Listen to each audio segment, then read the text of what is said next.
Bon, aujourd'hui, on va traiter du système nerveux, de ce qui est utile pour un futur guide de Palenquet.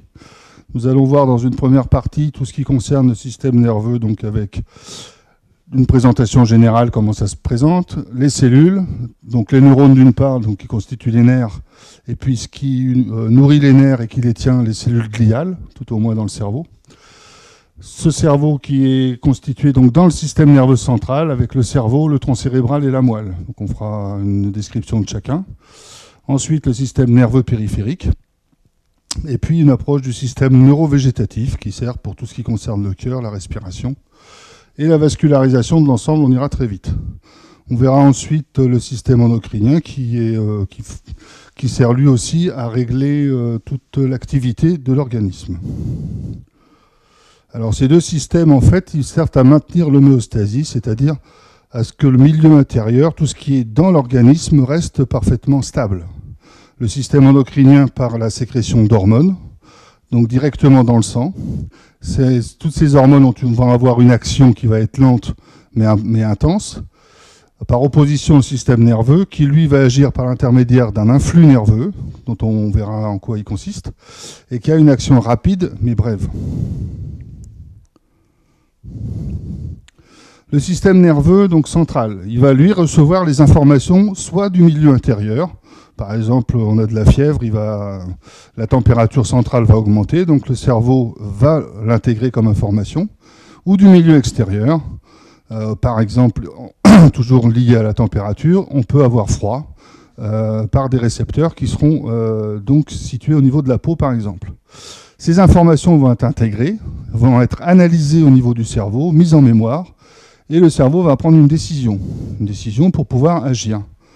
Il va agir soit directement sur les organes internes, par les muscles ou les organes, par exemple pour produire de la chaleur, soit volontairement grâce à des muscles qu'on dit volontaires. Tout ça, c'est pour entraîner des modifications soit du milieu intérieur, soit de l'environnement, de façon à ce que l'information soit corrigée. C'est corrigé, il n'y a pas de problème. Si par contre, il faut encore modifier quelque chose parce que les modifications n'ont pas été suffisantes, à ce moment-là, cette information repart par le système nerveux central qui, de nouveau, va travailler sur les organes qui vont être mis en jeu et qui va essayer de modifier ce qui perturbe l'organisme. Le système nerveux, on le divise en plusieurs systèmes. Le système nerveux central, qui est constitué, je vous l'ai dit tout à l'heure, de l'encéphale, le cerveau donc, et de la moelle épinière, c'est le système nerveux central, et d'un système nerveux périphérique, qui comprend les nerfs crâniens et les nerfs qui partent de la moelle épinière. Ce système nerveux, il transmet des informations, il transmet des influx nerveux, et il analyse les données sensitives qui arrivent donc du système nerveux sensitif. Et le système nerveux périphérique, lui, va transmettre les influx nerveux vers les différentes structures de l'organisme ou vers le cerveau à partir des différentes structures de l'organisme. On rajoute aussi le système nerveux autonome qui est constitué des systèmes nerveux sympathiques et parasympathiques qui sert à coordonner ce qu'on appelle les fonctions vitales de l'organisme, c'est-à-dire tout ce qui concerne la respiration, la ventilation. Ce système nerveux, il est constitué de cellules nerveuses, on l'a dit tout à l'heure, les neurones, ce sont ceux que tout le monde connaît, mais qui constituent en fait que 10% du nombre total de ces cellules. Ça veut dire que les autres cellules correspondent à 90%, c'est énorme, ce sont les cellules gliales. Les neurones ont des caractéristiques particulières, notamment, ils ne se reproduisent pas, sauf à de rares exceptions près. C'est-à-dire qu'en fait, quand ils sont morts, quand un neurone est mort, il ne se régénère pas. C'est perdu définitivement. Malgré cela, le corollaire de ça, c'est qu'ils ont une grande longévité. Donc ça dure quand même assez longtemps, sauf quand ils sont attaqués par le tabac notamment, par l'alcool, ou alors par un accident vasculaire cérébral, ou plus près de notre activité, par l'existence de bulles cérébrales ou médulaires. Ces cellules ont comme caractéristique d'être excitables, c'est-à-dire qu'elles vont être excitées à un endroit de la cellule et transmettre ce qu'on appelle cette excitation, sous forme d'influx nerveux, jusqu'au bout du nerf. Elles ont un métabolisme très important, hein, c'est-à-dire qu'en fait, elles vont consommer beaucoup d'oxygène, elles vont fabriquer beaucoup de choses. Et si elles ne représentent que 5% du poids du corps, elles consomment en fait 20% d'énergie de ce que l'organisme consomme au total. Les neurones ont tous la même structure. Si on part du bout ici, donc je vous montre à l'écran, les dendrites ici, qui sont des prolongements très fins et très nombreux, très ramifiés, qu'on appelle donc les dendrites, qui vont se rejoindre vers le corps cellulaire. Ce corps cellulaire contient un noyau. C'est ce qui lui permet de vivre longtemps, de fabriquer tout ce dont il a besoin. Et il se prolonge à une extrémité par ce qu'on appelle l'axone, qui peut être très très long et qui va être lui aussi ramifié. L'influx nerveux, dans toute cellule nerveuse, passe toujours des dendrites dans le même sens, des dendrites par le corps cellulaire vers l'axone.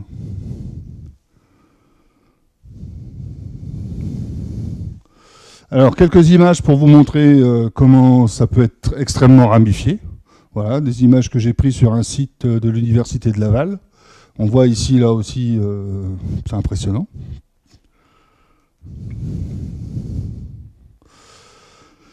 Donc cet influx nerveux, en fait, il conduit le courant. Il conduit un très faible courant électrique, toujours dans le même sens, comme je vous disais tout à l'heure. Ces cellules consomment beaucoup d'oxygène, ça veut dire que s'il en manque un petit peu, elles vont être très sensibles à ce manque d'oxygène et vont moins bien travailler. Pour pouvoir amener tout cet oxygène dans toutes ces cellules, eh ben, il faut que la vascularisation soit importante.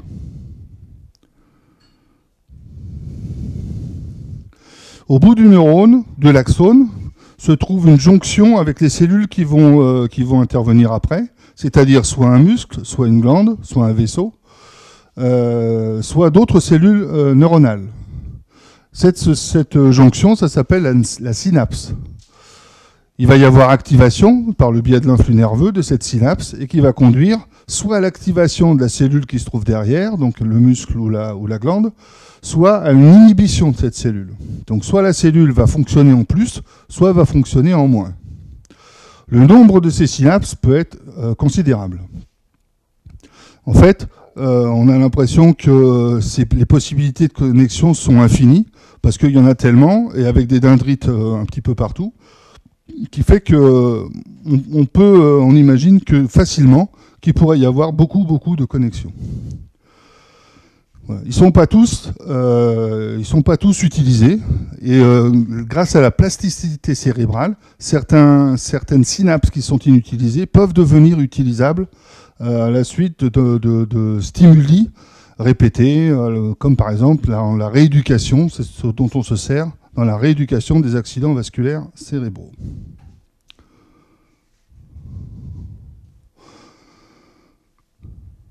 La transmission nerveuse se fait toujours dans le même sens, donc c'est ce que je vous disais, par l'intermédiaire de ce qu'on appelle des neuromédiateurs, rarement directement par la voie de l'électricité qui serait transmise donc par la synapse directement à la cellule qui suit.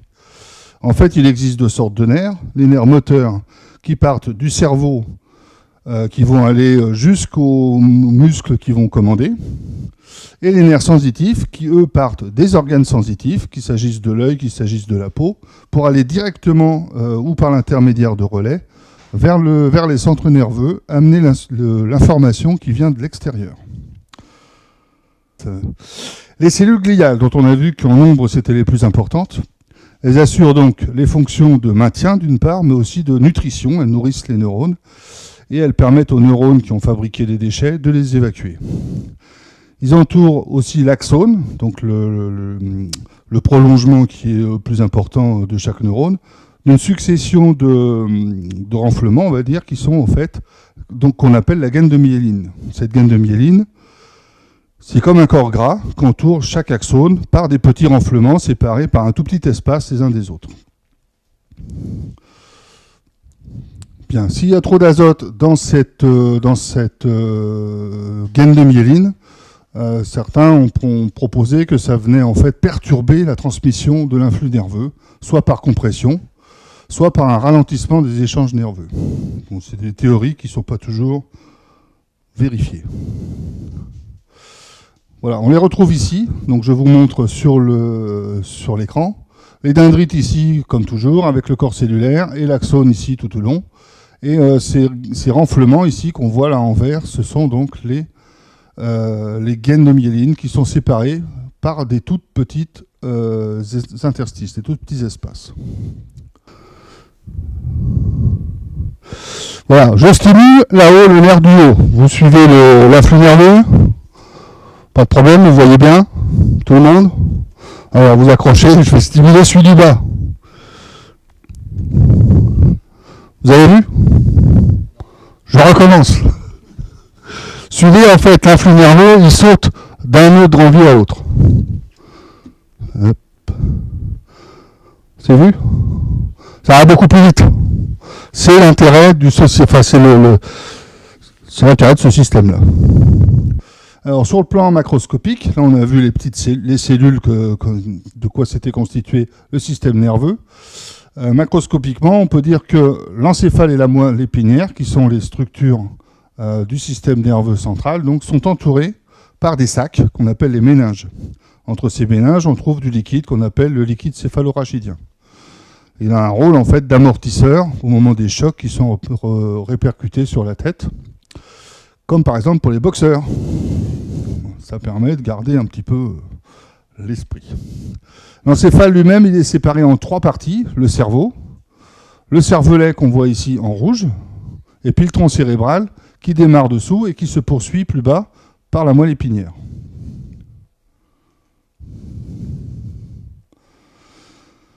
Le cerveau, donc ce serait la partie la plus importante de l'encéphale, la plus importante en volume. Il est constitué de 2 hémisphères, un hémisphère de chaque côté, qui est replié en de nombreuses circonvolutions, avec des sillons, des scissures. Ces 2 hémisphères sont connectés avec le tronc cérébral, et dans cette écorce, dans tout ce qui est autour, dans tout ce qui correspond à la couche la plus superficielle de ces 2 hémisphères, qu'on appelle le cortex, en fait, il y a beaucoup de corps cellulaires de neurones. Ces corps cellulaires vont envoyer des gerbes d'expansion qui vont pouvoir échanger des informations, soit d'une zone à l'autre du même hémisphère, soit entre les 2 hémisphères. Et ces cellules donc, vont aussi se poursuivre par les neurones qui vont informer les organes effecteurs.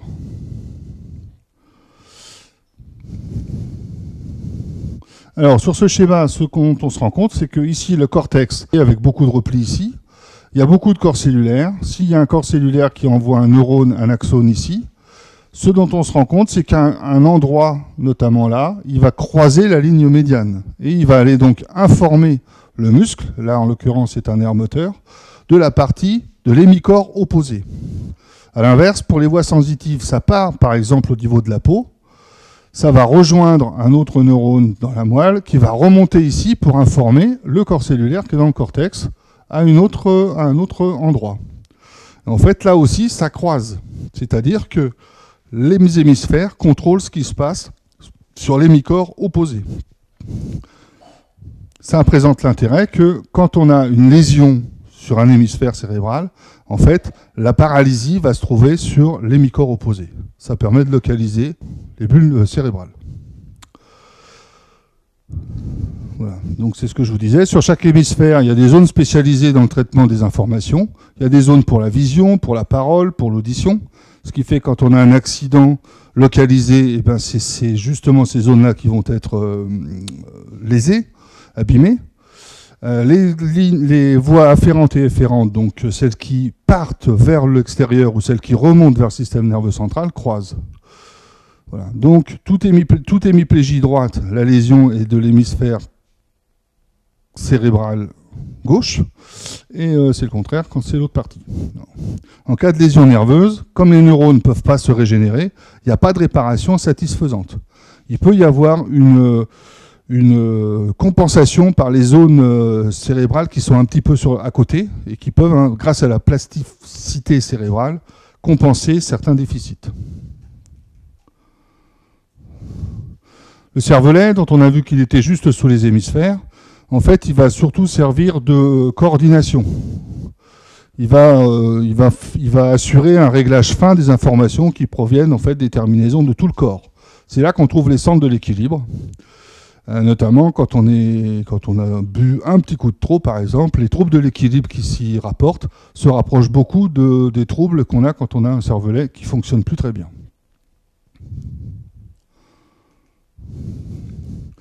Le tronc cérébral, lui, donc, il assure la connexion entre les hémisphères et puis la moelle. C'est donc la voie de connexion. Il contient des centres nerveux qui sont responsables du contrôle des processus involontaires, comme la respiration, la fréquence cardiaque, la régulation de la température corporelle. Il contient des récepteurs, qu'on peut appeler chémorécepteurs parce qu'ils sont sensibles aux variations chimiques du sang, qui influencent donc la ventilation et la circulation. On retrouve sur ce schéma, donc je vous montre à l'écran, les hémisphères là-haut, ici, donc là on le voit en coupe, avec ici le cervelet qui est juste dessous, le tronc cérébral ici, avec le bulbe qui fait partie du tronc cérébral. Et on voit bien que le bulbe rachidien est très profond ici, sous la voûte crânienne, avant d'arriver à la moelle épinière. Donc il est faux de dire que quand on se refroidit, c'est parce qu'il y a une lésion du bulbe rachidien qui est en contact avec l'eau, avec la température extérieure. C'est parce qu'ici, il y a beaucoup de zones hyper-réflexogènes, on va dire. On retrouve ici quelque chose, un élément dont on reparlera au moment de la duresse d'immersion, qu'on appelle l'hypophyse, ici, qui est une toute petite structure à la base du cerveau et qui sécrète, entre autres, des hormones, dont l'antidiurétique hormone. La moelle épinière, donc, c'est un long cordon qui est situé dans le canal médulaire et qui transmet les informations qui arrivent du haut, donc du cerveau, ou qui vont y remonter. Ici sont centralisés les réflexes, c'est-à-dire que tout ce qui passe que par la moelle épinière n'est pas réfléchi, n'est pas volontaire, c'est strictement mécanique. Ça part du bulbe rachidien, ça descend pas complètement jusqu'à l'extrémité de la colonne vertébrale. Ce qui est dans le bas de la colonne vertébrale, c'est un ensemble de nerfs qui viennent de cette moelle et qui vont aller sortir plus bas. Cette moelle, elle est protégée dans le canal constitué par les vertèbres, en fait, par toutes les vertèbres. Et les racines nerveuses vont sortir par paires, de part et d'autre de cette moelle épinière à chaque étage.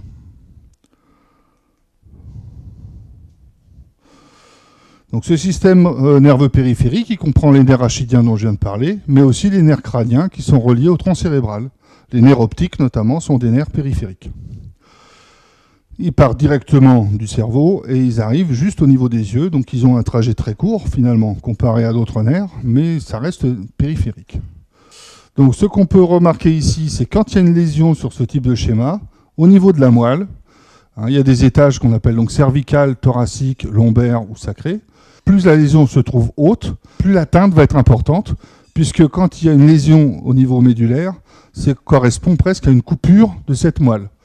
Quand la lésion se trouve au niveau de la moelle thoracique, c'est les membres inférieurs qui vont être atteints, comme on le représente sur ce schéma avec la couleur, ici plutôt bleu.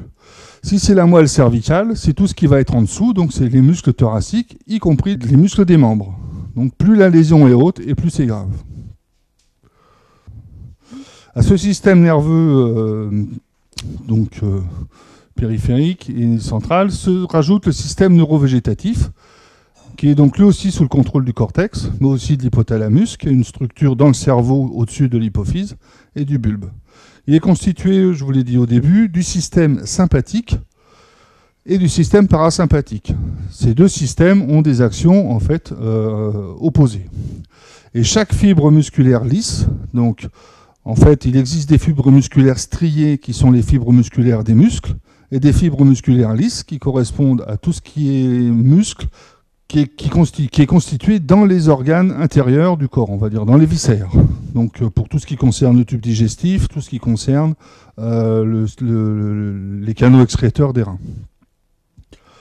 Et ces fibres musculaires lisses là sont innervées chacune par le système sympathique et par le système parasympathique. Le système sympathique, il va entraîner donc lui une augmentation de la fréquence cardiaque, une augmentation de la force des contractions cardiaques, une vasoconstriction, c'est-à-dire que les vaisseaux vont se fermer, une diminution de la motilité digestive, c'est-à-dire qu'on va plutôt être constipé, une bronchodilatation, les bronches vont se dilater, les poils vont s'ériger, c'est ce qu'on appelle donc la piloérection, et il va y avoir une augmentation de la sudation. Par opposition, le système parasympathique, lui, va diminuer la fréquence cardiaque. Il n'a pas d'action sur la force de la contraction cardiaque. Il n'a pas d'action sur la vasomotricité. C'est-à-dire que si le système nerveux sympathique provoque une vasoconstriction, quand il est submergé par le système parasympathique, en fait, il n'agit plus. Et donc, les vaisseaux vont se dilater juste de manière inerte. Il y a une augmentation de la motilité digestive. Donc, si on est stressé et que ça entraîne une stimulation du système parasympathique, on peut voir ce qu'on appelle les diarrhées motrices, comme souvent avant les examens, par exemple. Et enfin, ça entraîne une bronchoconstriction. Voilà, ces deux systèmes, normalement, s'équilibrent. Et il y a toujours une balance entre les influences excitatrices et les influences modératrices.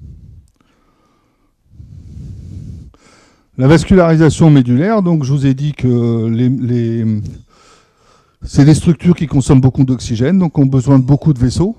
Et de ce fait, on se rend compte ici qu'au niveau de la moelle cervicale, c'est très richement vascularisé, avec beaucoup de ce qu'on appelle des anastomoses, c'est-à-dire des systèmes de suppléance. Alors qu'au niveau thoracique et au niveau lombaire, c'est moins le cas. C'est vascularisé, mais par un seul vaisseau. Et donc, c'est fragile plutôt dans ces zones-là. Et s'il y a une coupure de la vascularisation ici, il n'y a pas de suppléance possible. Au niveau du cerveau, c'est très richement vascularisé. Là, je vais vous montrer une artériographie. Donc, on opacifie les artères et on fait des radios par la suite de ça. Donc là, il y a des anomalies, mais c'est surtout pour montrer qu'ici, on a l'aorte en bas, avec les gros vaisseaux qui en partent. Et ici, on voit qu'il y a beaucoup de vaisseaux qui arrivent au niveau du cerveau, là-haut, et que tout ça, c'est aussi anastomosé, il y a aussi tout un système de suppléance.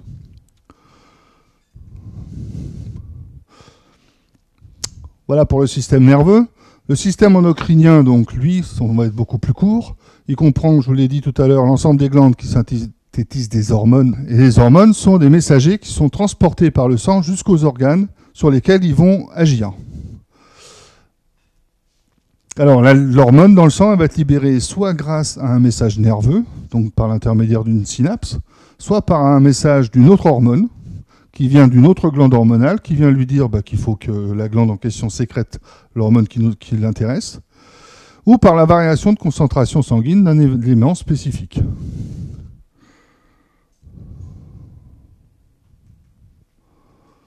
Alors les hormones sécrétées, on va voir rapidement. L'hypothalamus, dont je vous ai dit que c'était une structure qui était dans le cerveau au-dessus de l'hypophyse, elle va agir en fait sur l'hypophyse.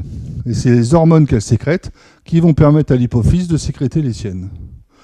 L'hypophyse, elle va sécréter des hormones qui vont elle aussi réguler d'autres glandes, notamment, et puis elle va sécréter l'antidiurétique hormone.